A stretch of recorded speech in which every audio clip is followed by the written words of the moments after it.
This episode of Seeing Red is presented in monochromatic 2D, but if you have some red and blue 3D glasses laying around, you can watch this episode in stereoscopic 3D by clicking the link in the description. How's it gaming? I'm Feltheblanks, and welcome to episode 20 of Seeing Red, a series of videos looking at the entirety of the Virtual Boy library. This is SD Gundam Dimension Wōr. One of the very few licensed games for the Virtual Boy, the other one being Waterworld, based off an awful movie, but this is based off of an incredible anime series about giant robots fighting in space. So this has got to be like this incredible action game, right? Let's just jump in there so I can destroy those dreams. G-Force endeavors to recover MS units. I hope you know something about Gundam, because this game tells you absolutely nothing and expects you just already be a fan. Oh no! Here comes some mobile suits to attack. Prior to a colony, we meet enemies. Huzzah. And this is a strategy tactical battle game. I didn't want to call it a strategy RPG because it is very much not an RPG. There's no role-playing, there's no real characters. You play as the mobile units themselves, the Gundams and all that, against the other, the enemy combatants. And the maps are boring because they're in space, and I'm just going to, first of all, just let the enemy go. Because if I move forward, then I'm really within range. I like to pull them forward. I mean, they can still attack me, which they're going to. And, yeah, this is what attacking looks like. We're coming to get you. Let's shoot some lasers. And once we're close together, the game becomes an awful action game, where you basically have to attack with the right direction button. There's up, down, left, right, and they all do something different, either like a machine gun or like a larger bullet or like the sword swipe. And then the L and R buttons allow you to go in and out of the depth, and it is incredibly awkward and dumb. And the fact that you both can take so much damage here means it really feels like it doesn't matter who's attacking who, because you're both just taking a crazy amount of damage. Now that is if you take the direct attack option, which the computer was stupid and should not have done. There are two ways to attack, basically. There is the direct attack, which is what this guy decided to do, and then there's the indirect attack, which is more like a regular thing where you just get to attack them and they don't get to do anything, which is the smarter thing to do. They're just gonna keep going. So yes, this is Japanese exclusive, as you could probably imagine, because, Gundam wasn't really a big thing in America at all, and they weren't gonna release this for a Virtual Boy. It was already a dying system. This is probably not gonna do very well. They released a ton of these games, even before this one came out, and they're all not great. They're just there to be like, hey, do you like Gundam, kids? Buy this. And they're usually extremely bad. Back then, the SD Gundam series was just notoriously awful. Just terrible games with button mashy things and bad controls, and this fits that to a T. Like I said, the game has no real story. I think it's like 8 maps, and then you've won the game, basically. And it's weird because I guess it's called Dimension Wars because you have Gundams and enemies from like the first few series of Gundams. Like right now, like I don't even know what GP01 FB is, so there's that. But the enemy there is a Rick Dom. You can play as a Rick Diaz, you can play as the old school Gundam, the Z Gundam, I think later on Wing Gundam's there, so you're looking at like the original series, like the second series, and then you have like Gundam Wing from like the 90s. It's super weird, and all the enemies kind of are like that too. So like you got the Musai and the Zanzibar are the enemy ships. They're what matters. You need to take out the ships. So we're gonna just indirectly attack. Like I said, indirectly attacking is a lot easier and better because I don't have to control anything. The Zaku just takes damage and dies.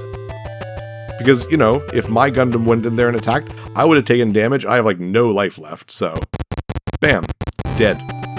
So that's what we're gonna do. It's just the easiest thing to do. You obviously have to protect your own 2 ships. I forget what my ships are called. I know the one is the, oh, what is it called? The white something, we'll see it in a second. But it's the original ship from like the original Gundam and that kind of thing. So this was really marketed to just kids who's like, do you want literally anything for Gundam? Here, we slapped Gundam names on Gundam graphics and we called it a day. And it's not like the strategy is very deep. As you can see, I'm just constantly indirectly attacking. Like, take this, Zanzibar. And we take a decent amount of damage, just takes a little while. I don't know if it's based on any sort of stats on your Gundams, because you really can't look at anything in this game. It's crazy. You don't even know who pilots the Gundams, because this is the SD Gundam series, which means that they're all like chibi versions of the Gundams, and they're like alive, I guess. I don't know. There's also an ambush thing, but I don't really know what that does, and I never really seen what it did. But yeah, it's not a deep tactical game either, because you can only move 3 spaces, so it's a little weird. Your ships can only move forward, which is kind of funny. So there we go, and hopefully if it can attack white base. That's what it is.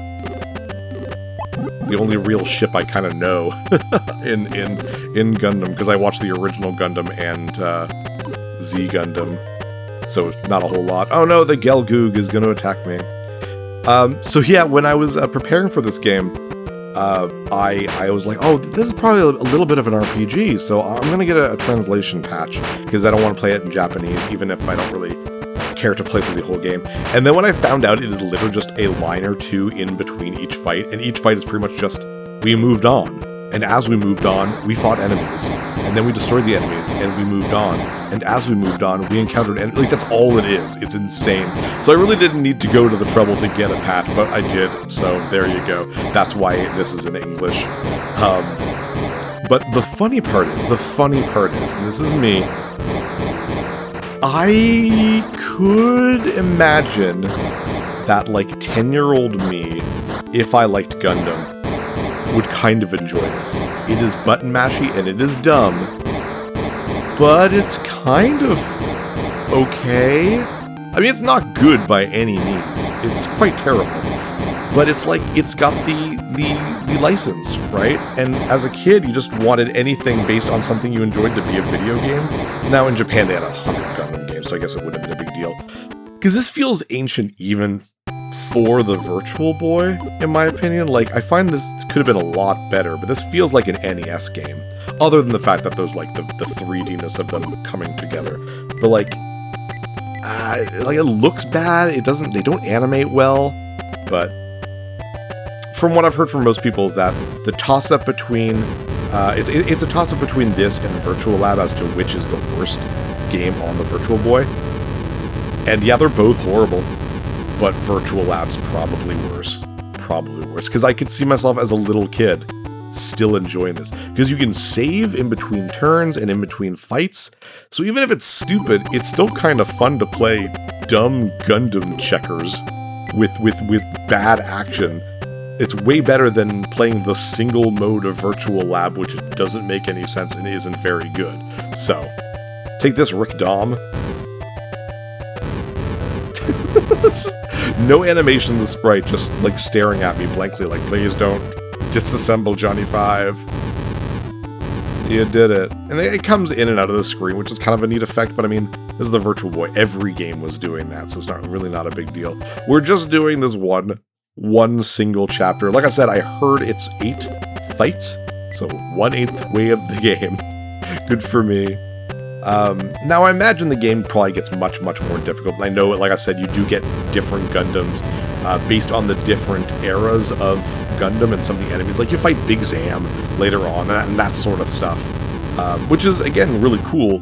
There's no reason why they're all together, or why you're piloting Gundams that I don't even think canonically are in the same, like, timeline. I have no clue. So it's a little silly, but whatever. I really shouldn't attack you. I want to, probably indirectly attack this guy, yes, and then I can do something else with my other Gundam. You can tell your Gundams are the ones facing away from you, and the enemies are the ones facing towards you. Other than that, like, because there's no colors, it's a little harder to tell. And I guess, again, if you know Gundam, you know that Gelgoogs are usually bad guys. They're part of the Zeon army and that sort of thing, and you're not part of that, so you kind of understand that sort of stuff if you know Gundam, but if you don't, it's just like, this is just a bunch of gobbledygook, man. So, yeah, now I might as well take this guy out now that I've dwindled his HP quite a bit. I wasn't paying attention to his HP. Will I be able to take him up before he even enriches me? Yes, I might be able to. This is another time where you just get a lot of damage. Not a lot of damage, but enough. There, he's dead. Sorry, Gelgoog. I like the Zakus. They're my favorite of the early mobile suit enemies, like the grunt enemies. I actually have a model of them. I'm not a big Gundam guy, I will admit. I just like Gundam extraordinarily casually. Right before Oliver was born, I was like, I'll start watching Gundam. And I watched, does White Bar have like no HP? Or is it just not showing it? Jeez. I just started it from the very beginning. It's back when I was playing Soul Blazer for the channel. That's how long ago. Oops, knocked something over. And I only got up to the 3rd series, which is like, oh geez, what was it called? Like ZZ Gundam, something like that. And then Oliver was born, and I was, you know, raising a tiny infant, and I couldn't watch anime because I couldn't muster up the brain power to read the subtitles because I was so sleep deprived. And that was it. That was the last time. I ended on like episode 15. Like the episode where they go to a different planet and meet this weird ancient civilization, and the main guy, whose name I don't even remember from the 3rd series, I think like falls in love with a girl there. Like, I don't know.